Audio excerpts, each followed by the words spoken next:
That's 672-5763. Now, your host for Public Pulse, Floyd Whiting. Good morning and welcome to Public Pulse. Now, late last summer, Sheridan Memorial Hospital announced the opening of the primary care practice intended to serve patients of all ages in downtown Sheridan at 61 South Gould Street.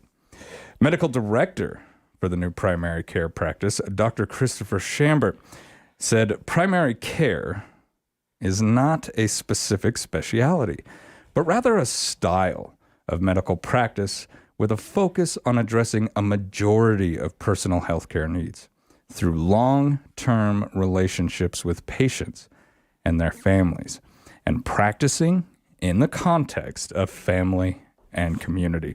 With me in the studio this morning, our primary care and family medicine doctors, Dr. Emily Denny and Dr. Erica Rinker. Good morning, doctors. How are you? Good. Doing well this morning. Thank you. Now, it's warming up outside. We were talking about the weather this weekend. Wind was a little rough. I had to go outside and pick up my shovel more than once. But now it's just to the point where everything's kind of defrosting and freezing. Yes. So we're going to see, quite possibly, in your field, a lot of slip injuries, right? Yes. Yes. Between mud and ice. Yes. Oh. Yeah. The mud isn't going to be any better than the ice is going to be, right? Well, docs, I'm going to start with you, Dr. Denny.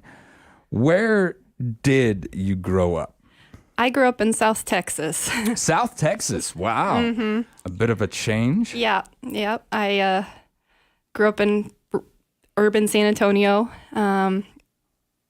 went to med school in North Texas, and quickly realized I wanted to explore, this amazing country. And we ended up going to Maine for residency and joined the Air Force and been all over. Been in Montana the last 5 years. San Antonio. I went to a class in San Antonio, Texas. I was there for, I think, maybe 5 days, learning how to inspect welds. But I got to do that boardwalk. What a beautiful community. Yeah, it's a pretty special, fun thing to do. I will say, the Alamo was a little bit smaller than I thought it would be. I hear that a lot. Yeah. Still a beautiful historic landmark, but a little tinier than I thought it would be. Yeah. I pictured Davy Crockett, on some sort of wall somewhere. But it looks more like a little church, doesn't it? Mm-hmm. Yeah. Now, growing up in that area, how did you grow up? Was it like a city, urban lifestyle, or were you on the outskirts? I mean, I was on the edge of town, but it was just your traditional suburban childhood. Do you happen to remember the moment where you knew medicine was going to be the path for you? It was a little bit later for me. It was in college. It was during college, and I got to I was kind of starting to explore opportunities, and I got to shadow an internal medicine physician one summer, and I found it fascinating. So you actually had the opportunity when you went into school. Did you go in there kind of directionless? And I'm not saying that like it's a bad thing. I told my daughter to do that. When you go into college, this is going to give you the opportunity to explore a bunch of different things. Don't set your mind on one thing. You've got time. Mm-hmm. Was that how you approached school at the beginning? I thought I was going to do something in the sciences. I was always that kind of a nerd, but hey, we love nerds here. But I just wasn't sure what the path from there was going to be. And then I got that opportunity, and I enjoyed working with, patients and, just the pathology, and that experience was really interesting to me. So really it's about the patients, but also the biology that fascinated you. Yeah, and taking care of the patients was and seeing them get better, and that experience was really neat. So what was it that drove you to the doctor level? Medical doctor, that's no small feat, right? That's so much focus and dedication. And no knock against nurses. You could have been a nurse. that's a difficult question for me to answer, but I liked the relationship you can develop with the patient as a physician.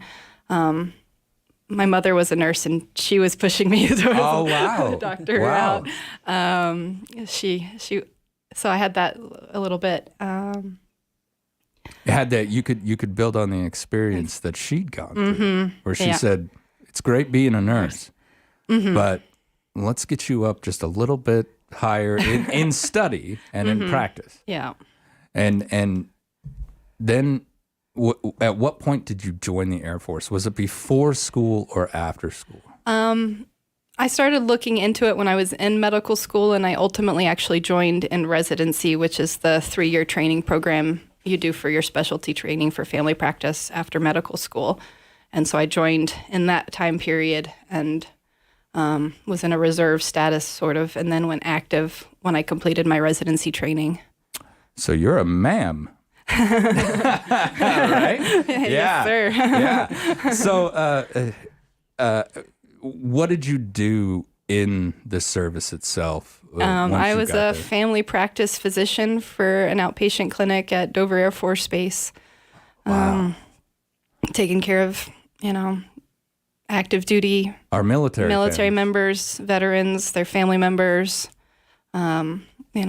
establishing whether they were, fit for service and fit for deployment and, So, if we look back on that time in your life, what would you say that you drew from most from your military experience?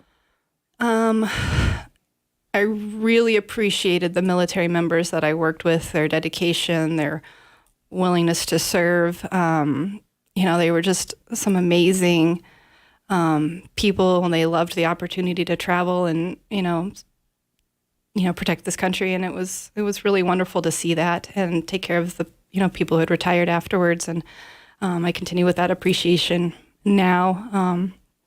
The It was all- camaraderie. The camaraderie.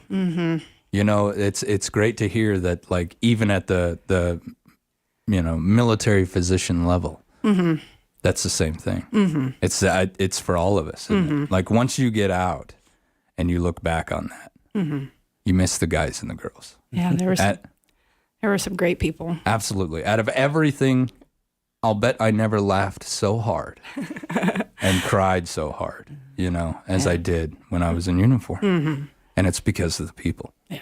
So that's great to hear that at your level, that's the same thing that you miss and you draw from. I mean, that can give you so much strength. It's just, if you haven't served, it's tough to understand. Dr. Rinker, you've been in here with me before. Yes. We're going to go over the same thing, I think, because there are some individuals out there who may not know you as well as we would like. So, where did you grow up?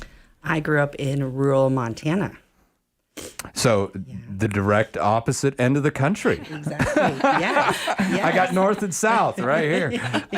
How did you grow up? Was it like a rural farm community? It was. So our community did not have a stoplight. Oh, wow. And so, blue collar type ranches, there was a mine near that area. So it was just a good rural experience. You and I grew up very similar. I grew up in Auburn, and we had the Smoky Canyon mine right up the road. Yep. Grew up with a lot of animals in the yard, but Dad always went up to the mine. Yep. That's where he always that's where the money came from, I guess you could Exactly. say. Yeah. Now, do you remember when you first felt your inspiration? This medicine is the direction I'm going. Similar to Dr. Denny, actually, I was in college and I was a microbiology major, but I also was learning Spanish. So I did a travel abroad for about 6 months in Spain.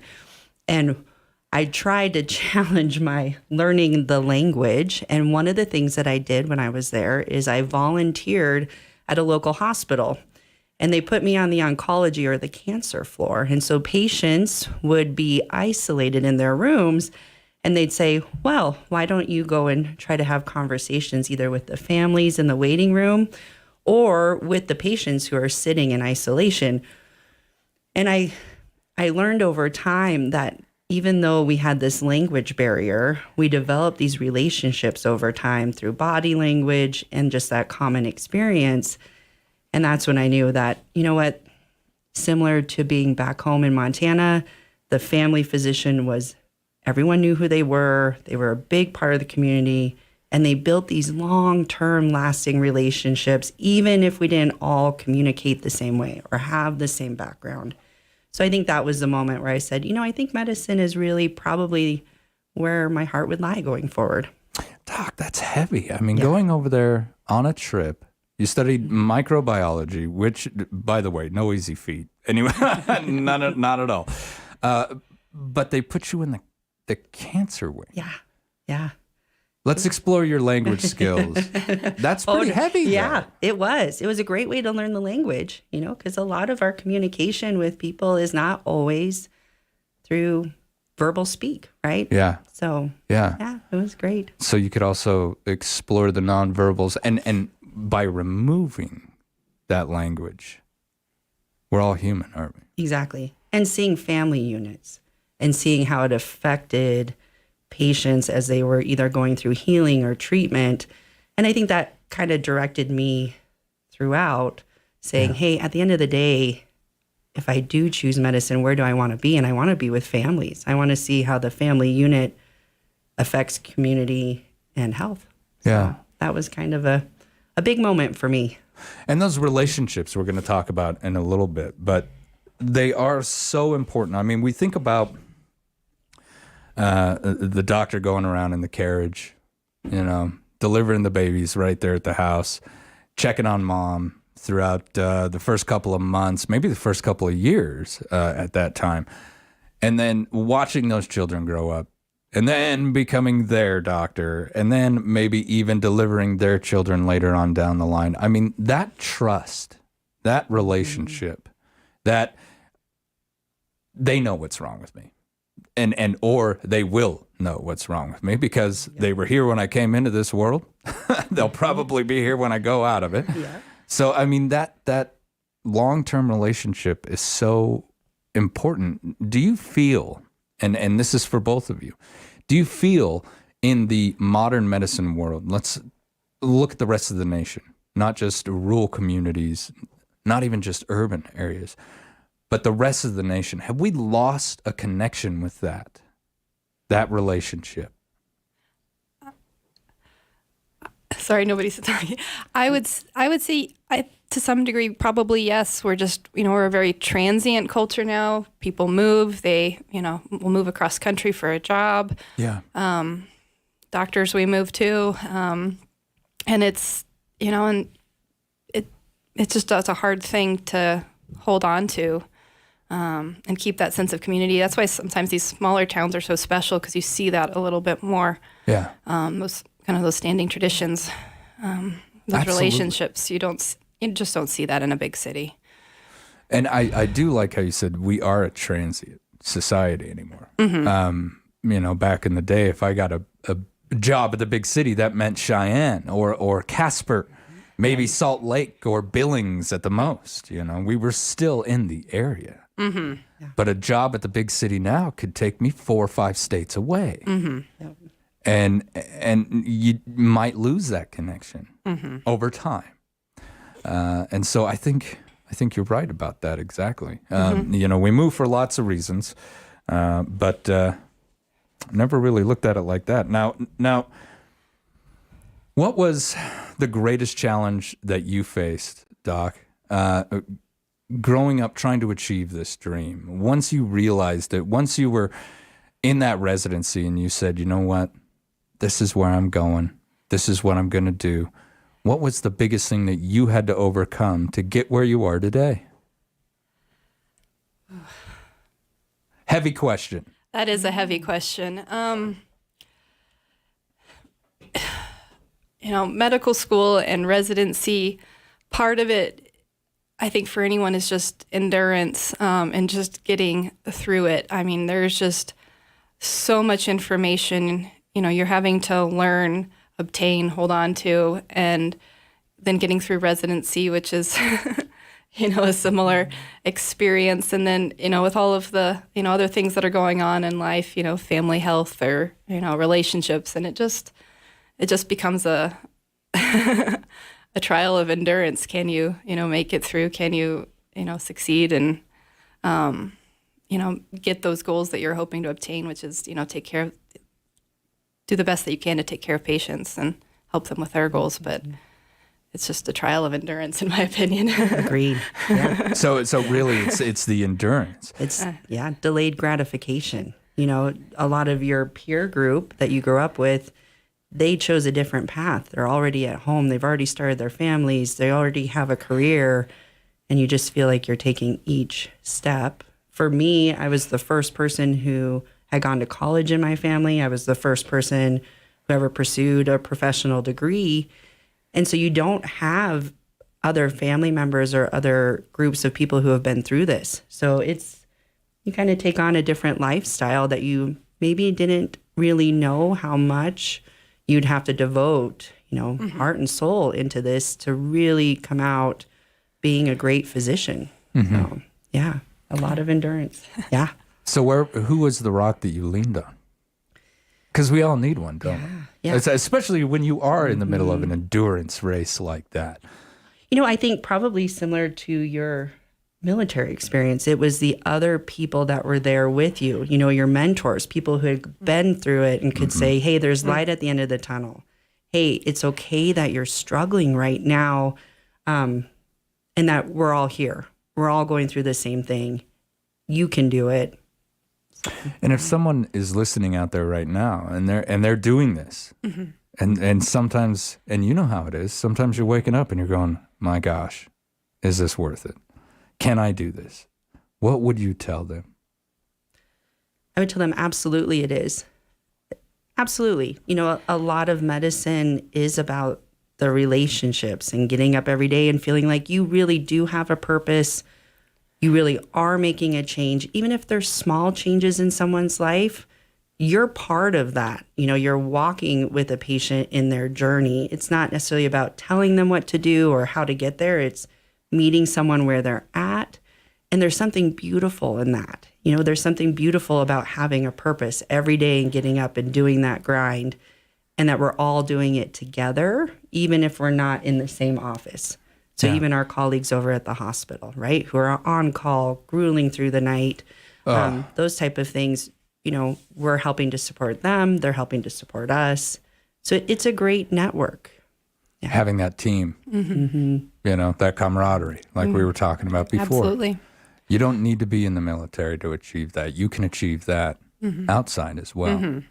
When you've got a team that you can rely on, it means a lot. And for those who haven't experienced that, I would say experience it, whether it be in competitive sport or whether it be in something, a little more serious, like the hospital.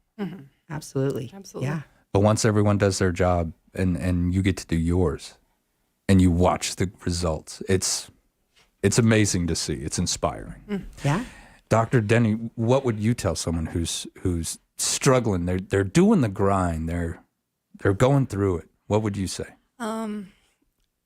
Reaching out to colleagues or compatriots if you're really struggling, and do you have a family support? Do you have a spouse support? And finding that goal or that internal, what is your goal? What does this mean to you? Is there, do you have a higher purpose for this? Is, what, trying to find more meaning than just the homework of the day. Yeah. Yeah. Because it can get easy to get lost in the minutia of, studying about, the Krebs cycle or something. Right. But you're exactly right. Sometimes the little thing can become so overwhelming that you lose sight of the big picture. Wow. Yeah. Don't lose sight of that big picture. Sure. And for me, my colleagues were support, and for me, my husband was a huge support. Yeah. I have to give him a lot of credit for that. There was your rock. You had to lean back on that every now and then. Yeah. It made me laugh and get distracted for a few minutes. So. Sometimes that's very important. Distractions can be great. Somebody once told me it takes a lot of time and a lot of pressure for a piece of coal to become a diamond. You know, time and pressure. You put those two things into just about anything, and it'll shine. All right, more with the Sheridan Memorial Hospital primary care and family medicine physicians when we return. This is Public Pulse on 930 KROE and 103.9 FM. Sheridan.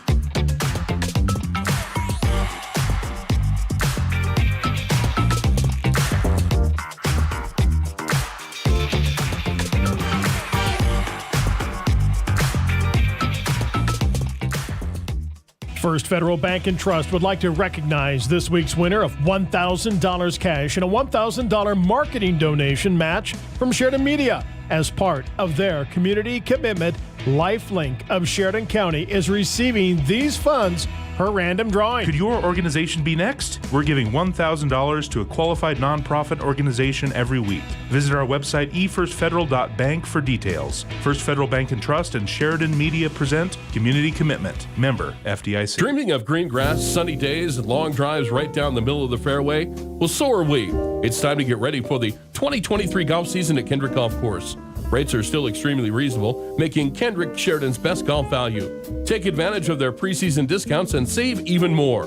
Discounted pass is now on sale at City Hall or online at SheridanWY.gov through March 31st. The snow will be gone, the grass will be greening up before we know it, so don't miss out.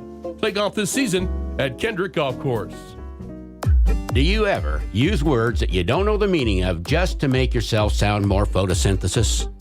Well, at the Health Nut, you don't have to sound all that smart to feel better about yourself.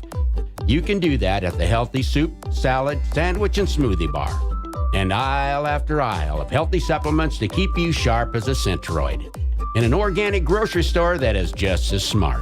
The Health Nut on Sheridan's 5th Street, where you will always leave feeling calculus. Did you know that Sheridan has some of the most advanced surgical technology in the country?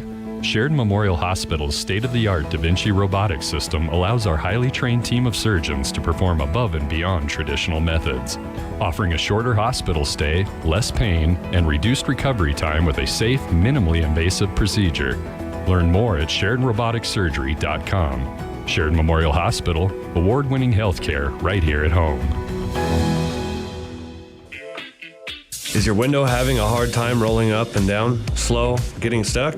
Novus Auto Glass can replace your window regulators along with windshield replacement and repair. Novus Auto Glass is an insurance-preferred provider. Any visual impairments, the window doesn't have to be broken. Big or small, we can fix it all. Stop in or call today to make an appointment. In some cases, we can get you in the same day. Novus Auto Glass, 347 North Main, 672-0139. It's time to spring into action and bid on the Spring Into Savings online auction at SheridanMedia.com. We've got plenty of items for spring cleaning, for health and wellness, or for just plain fun. Restaurant certificates, retail store certificates for Sheridan and Buffalo restaurants. You can place bids on golf, movie theater passes, dog training, spa certificates, and tons of items for your spring projects. Browse all the items, place your bid, check back. Spring Into Savings online auction on now at SheridanMedia.com.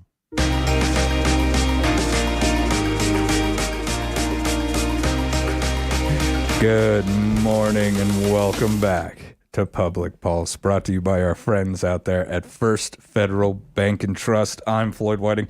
This morning I am speaking with primary care and family medicine doctors Emily Denny and Dr. Erica Rinker.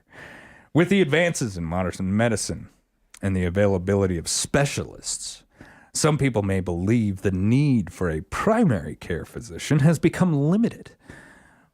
But has it? If we look back on this, in the first segment, we were talking about the importance of relationships. Now, doctors, and I'll start with you, Dr. Rinker, what is the role of primary care physicians in today's medical care landscape?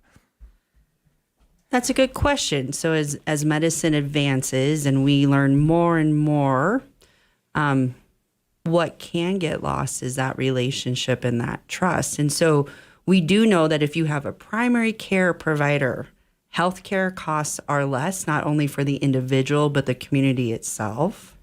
We know that if you have a primary care provider, your life expectancy is actually a little bit longer.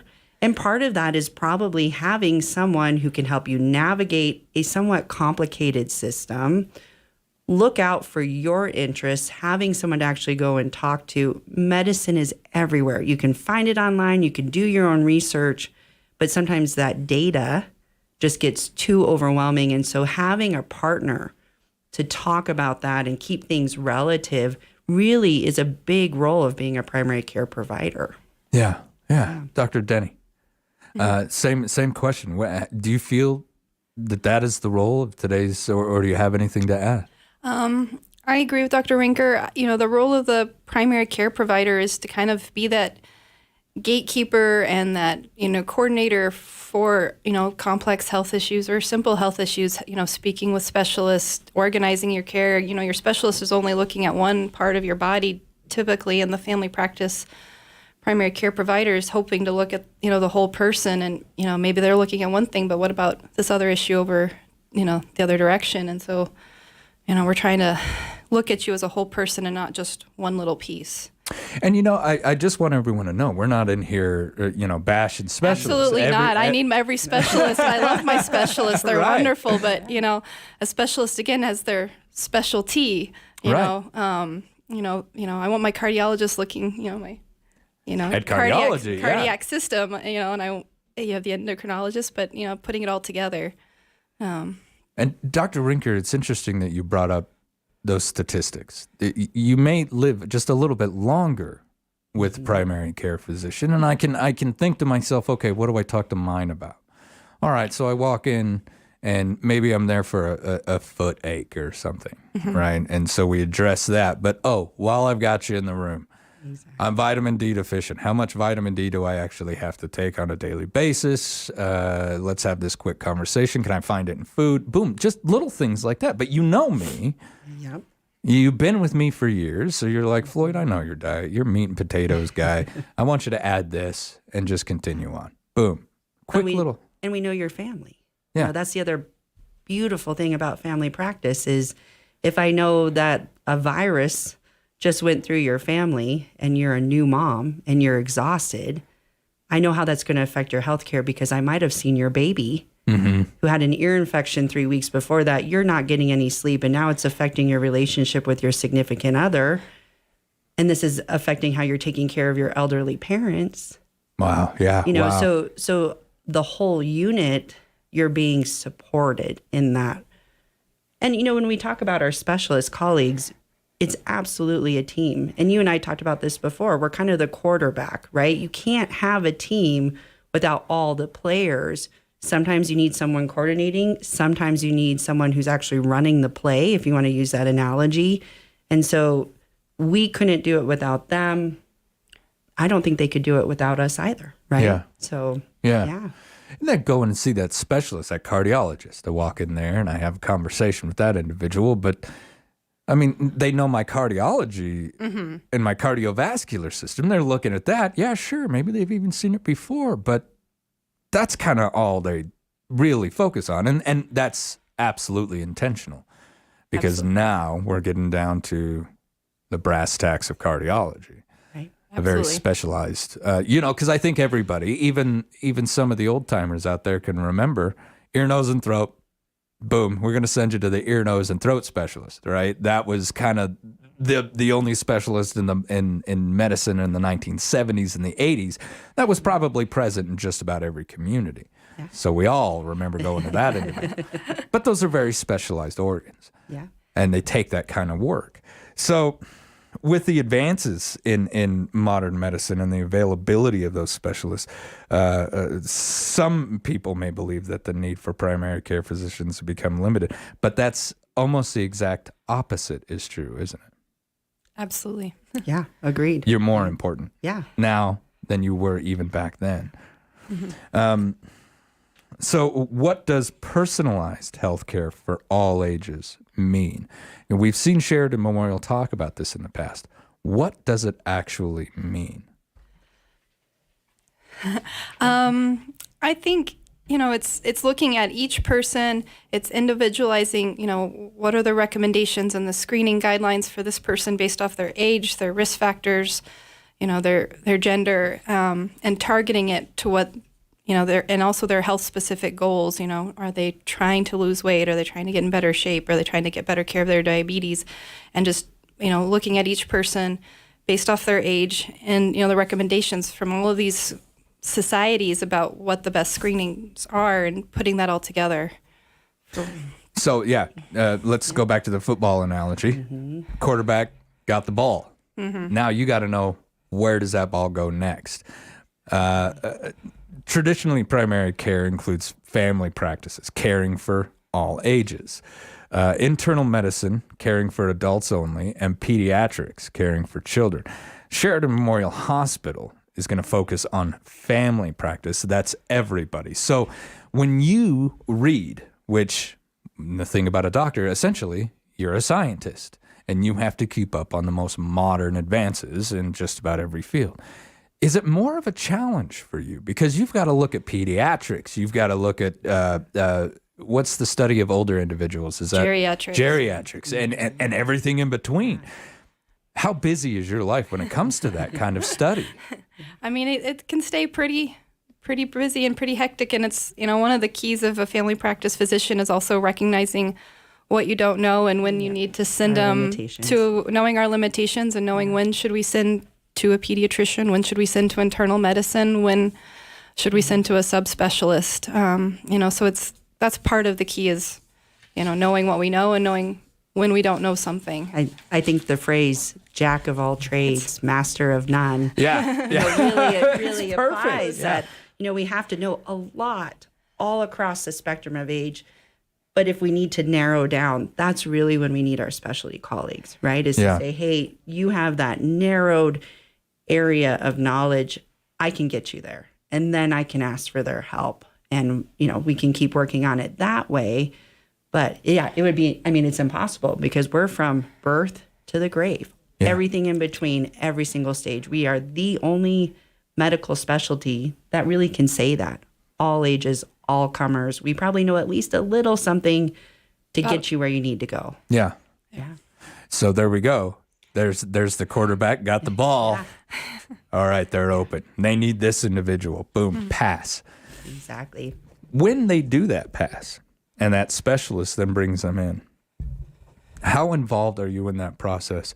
Do you and the specialist sit down afterwards and go, okay, so I need to know what was wrong with Joey's throat. Can you give me details on everything? Because are you the one who's going to tell me the results of these tests that the specialist has taken me through?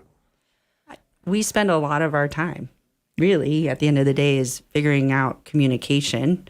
Is it through our computer system? Is it the patient coming back and reporting to us? And so having a holistic care team involves a lot of communication between different subspecialties. And so that is our role. We spend a lot of time doing that, coordinating care. If a specialist recommends this and you're not able to get back in with them, well, is that how it was supposed to go? Was your outcome supposed to be that way? And if it wasn't, how do we get you back there? Yeah. How do we talk to that specialist and say, looks like a duck, quacks like a duck, but it's not acting like a duck now. What should we do? Yeah. So in a way, you're also my case manager. Yeah. Oh, yeah. Good word. Yeah, exactly. Yes. Yeah. So I look at you and I say, I went there, they gave me an x-ray, but that was it. Nobody said anything to me. Help me out. You're the one who's going to help me out, right? Absolutely. Yeah. And especially in Wyoming, a lot of the roads closed, for example, like they have all this year. You can't get back up to Billings or Casper or where some of our subspecialists are at, So rural Wyoming has its fragmentation. It has its own challenges for that, which, brings a big role to being a rural healthcare provider. It's very different than being in a large urban setting. Absolutely. Mm-hmm. Absolutely. You go to a large urban setting, and I'm not talking bad on it, but you might have to just deal with just specialists and maybe a nurse who might know you a little bit better than anyone else, right? Mm-hmm. Yeah. I mean, do you feel that the primary care provider is a tradition or maybe a practice that has fallen out of popularity throughout the United States? I think I've asked this once before, but kind of in a different context now.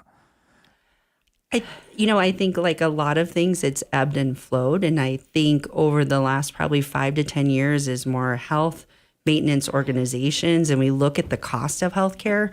Family practice is absolutely coming back in popularity because of how we save healthcare systems cost. And I think patients really miss having that relationship with someone that they can go to, even if it's for 15 minutes. Mm-hmm. If I walk through that door, at least I can talk to someone about this and get some direction. So I do think across the nation, I mean, residency numbers are up for family practice. There's more applicants than there's ever been. So I think we're coming back. Yeah. Yeah, I think there's been a big push the last 10 to 15 years for primary care and improving access for patients. Again, I think there continues to be that issue of continuity because of transitions in life. But yeah, but one thing that when I came here, it was me and my daughter, and I needed a doctor to help me out. We're going into certain ages where things are taking place, and I needed, some advice so I got really lucky, and I found this great doctor over in Buffalo, and she's been our family doctor ever since, and I could throw just about any question at her, and she can help me out. And that is so vital to me, not just as a patient, but as a father. Mm-hmm. I mean, that really had impact, where it's like, okay, wow, man, I'm glad I got you. I'm glad I got you. On that, I got to take another quick commercial break. We're going to have more with Sheridan Memorial Hospital primary care and family medicine physicians when we return. All right, I got crazy marbles in my mouth today. This is Public Pulse on 930 KROE, 103.9 FM, Sheridan.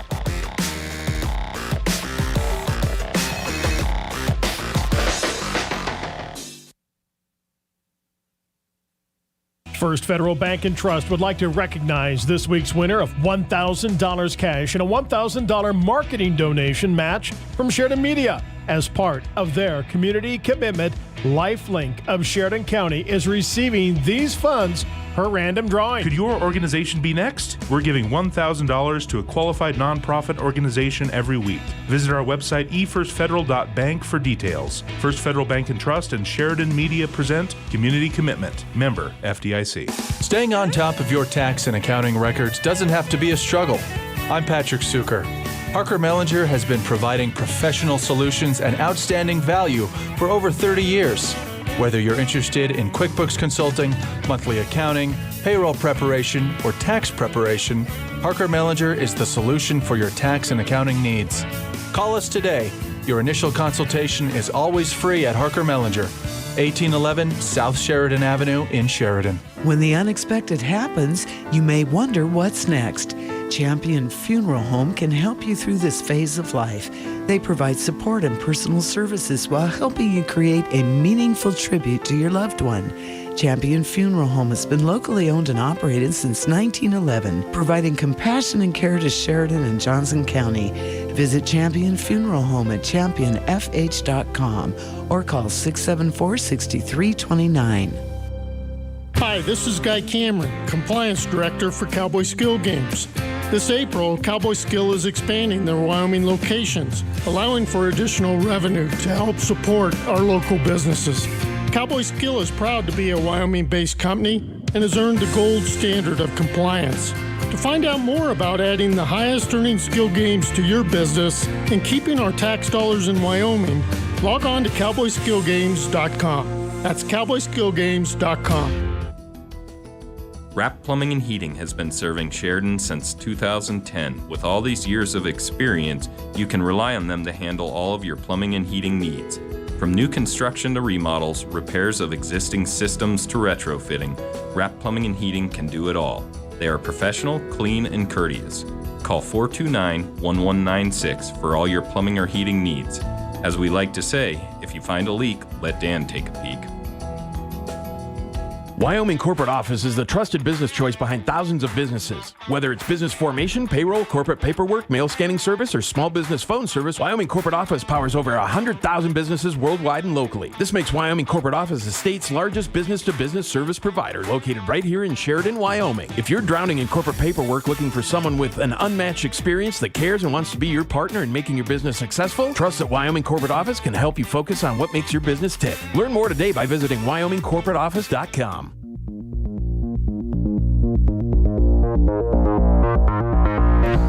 Good morning and welcome back to Public Pulse, proudly brought to you by the First Federal Bank and Trust. I'm Floyd Whiting.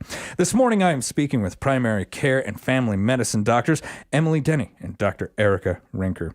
We talked about some of the differences between some of the medical practices, but how do we all communicate all of that? We've got advances in technology. And I'm sure that those play a huge part in the way that we all communicate. Dr. Rinker, you talked a little bit about what if I can't get that individual up to a specialist because the roads are closed. Well, that happens quite frequently in our area. It's happened to me more than once this year. I've had to do this show from my kitchen a couple times. But so how do we communicate with other specialists and clinics? Is this primarily like through a network? Do you prefer face-to-face, tossing the x-rays back and forth? Yes. We use the computer system quite a bit more now. So we have electronic medical records. So that's one way we can share notes. A lot of us, Wyoming at the end of the day is a pretty small place, and it's a relatively small medical community to other states. So going to similar medical schools, having this shared experience, we all speak the same language, medical terminology, those type of things. So to be able to, for example, call up my general surgery colleagues at Sheridan Memorial Hospital and be able to talk about a patient over the phone, or even our specialists that are in Casper or other areas. A lot of us are part of WWAMI, so kind of a shout out to the medical school that I went to, geared at trying to bring people back to rural places. This is why it's hard to recruit physicians and providers to rural areas, because sometimes you do feel isolated. You don't have the same access to specialists or your colleagues in the same community. And so that's something as a profession we struggle with. It leads to a lot of physician and provider burnout, that isolation that can occur. So, really working hard to keep up certain medical societies that help us with our licensure or our specialty, but also within a community, being able to talk to your medical colleagues is really important in trying to prevent provider burnout. And we all know how that looks after COVID. Yeah. Perfect example of what happens with isolation when you don't have a family helping you support you, but also professionally, it was an incredibly isolating time for providers. And so we're finding coming out of COVID how much we enjoy being back together. I mean, for example, we had a bingo night for our medical staff. So our internal med colleagues came up with an excellent idea to do that. And so I think we're finding other ways to keep up our communication in our professional life, in our personal lives, and build a really great network for patients not only in Sheridan, but northeastern Wyoming. Wow, Doc. That's such a fantastic kind of pulling back the curtain into your lives and the struggles that you honestly go through, the burnout.